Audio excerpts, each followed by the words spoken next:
Hey everybody, Hank B here with Josh T, and we are R2 R2 Cents Cents Media. Media. So we know we're still trying to get the timing down on when we release these episodes. That's kind of like we've got stuff going on. Somebody's like doing some stuff, and I'm doing nothing, and we just couldn't get the timing right. But we're here with episode 7 to talk about episode 7 of The Mandalorian season 3. I believe it was called Spies. I have things I want to say, and I'm gonna as usual leave mine to second. So Josh, how did you think about the episode? I thought it was cool that the Mandalorians were on their way to retake their home, and little did they know that there was Moff Gideon's base there the whole time.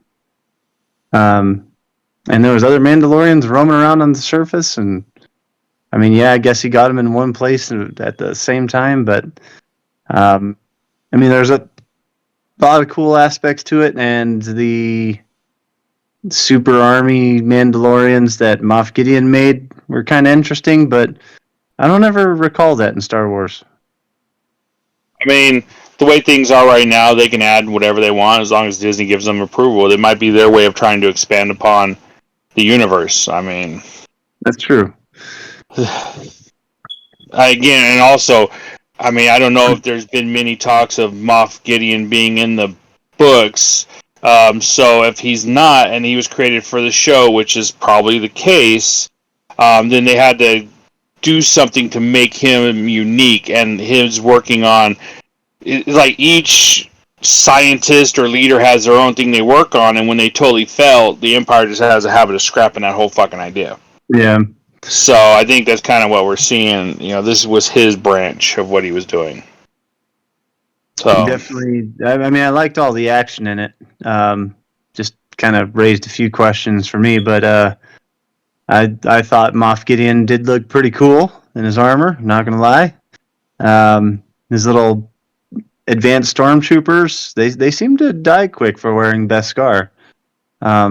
Like they were getting hit in the chest, and they took shots. Like they were actually able to take shots, but they did die fairly quick. And then the ending with Mandalorians. Yeah, that's true. The red shirt Mandalorians were dying pretty quick too. Yeah. The heavy armor Mando, he put up quite a big fight at the end. I was glad that they had him fight as well as he did to the end, and it's kind of sad to see him go because he was starting to turn into a pretty cool guy for me, but he could have definitely been a character that developed more. I was really expecting us to kind of see the buddy comedy like in the background between him and the one guy that Bo-Katan beat. Like you can almost kind of see a little bit of something thinking maybe developing there, and then for them to do what they did, I was kind of surprised as well. Yeah, and I don't know. We got one episode left, so I'm hoping that it ends up. Season 1 and Season 2 are both 8 episodes, and then this one is on 7, so this one is running on up to 8. It's all good. Okay. Great. But go ahead. What I'm hoping that the next episode will really just clear up a lot and fill in some gaps, and shit's turning south. I think the one thing I will say is that this doesn't seem like a Mando, like based on the Mandalorian, like about Din Djarin anymore. It's not mainly focused around him. It's mainly focused around, I would say, Mandalore as a whole, and more Bo-Katan. I feel like she's stealing the show more. Yeah, I kind of agree with you. That's actually something I wanted to bring up. Whereas, like, this season 3, and I've said it before, I feel like they're rushing this, maybe rushing the story. Like a lot of this maybe should have been season 4, and they could have did some better setup episodes along the way. It just feels like the pacing is just really fast for where we're getting to already. I don't think anybody's surprised Moff Gideon's still around. I mean, that was not a surprise. Wasn't a surprise that the one chick was a spy for him. I mean, he always wondered if it was going to be something else, but that's not really that big of a surprise. I overall, I have an issue with the writing. I've said that before. I'm going to kind of say it again. First time you saw Moff Gideon, when he was doing his, Imperial leader stuff, I felt was a force to be reckoned with. But when you see him talking to the other leaders, I did not did not instill that same, oh my God, this is an Imperial leader right here. This was too much of a politician talking and not an Imperial leader that was going to outthink you and outdo you. And I don't know, the writing felt different for the character all of a sudden compared to what they've done in the past. And that really didn't set well with me. I did applaud when they mentioned Grand Admiral Thrawn because, I mean, that ties into the whole Ahsoka storyline, but we'll be talking more about that later. But just mentioning his name, I thought, again, the name drops I felt pretty good for the overall season so far. We'll see how it ends, but yeah, no, there's and tactics. I mean, I'm sorry. One of my biggest problems is you have some Mandalorians that have been on this planet. They know where the fucking forge is. They see something moving in the distance, and they keep fucking going right for it. So then when their ship gets smashed, it's not a real bit. Stop the goddamn vessel. You knew what it was. Stop the vessel. You didn't have to have people die because you're like, huh? We don't got brakes.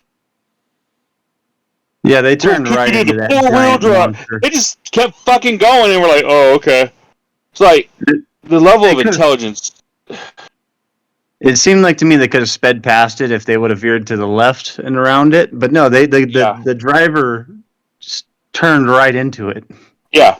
They all just were basically like, look, there's something. Huh? What is it? What is it, Ted? It's coming right for us.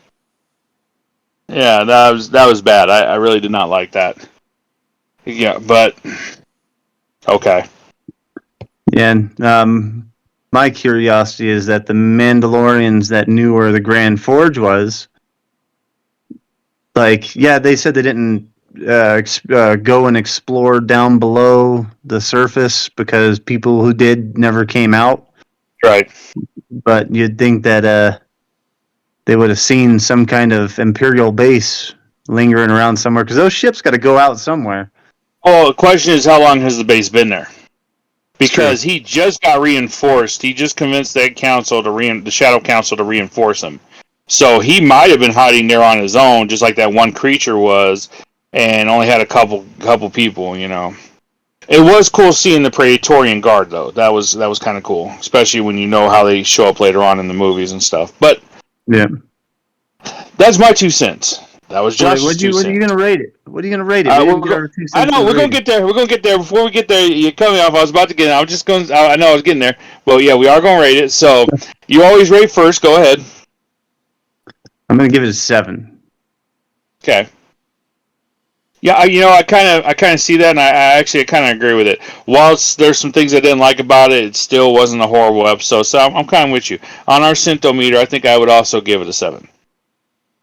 So that's where we're at, and I'm sure you're updating the graph as we go. So next week, final tally. Yep. But hey, like I was just saying, we can score it as an overall season once we see that last one.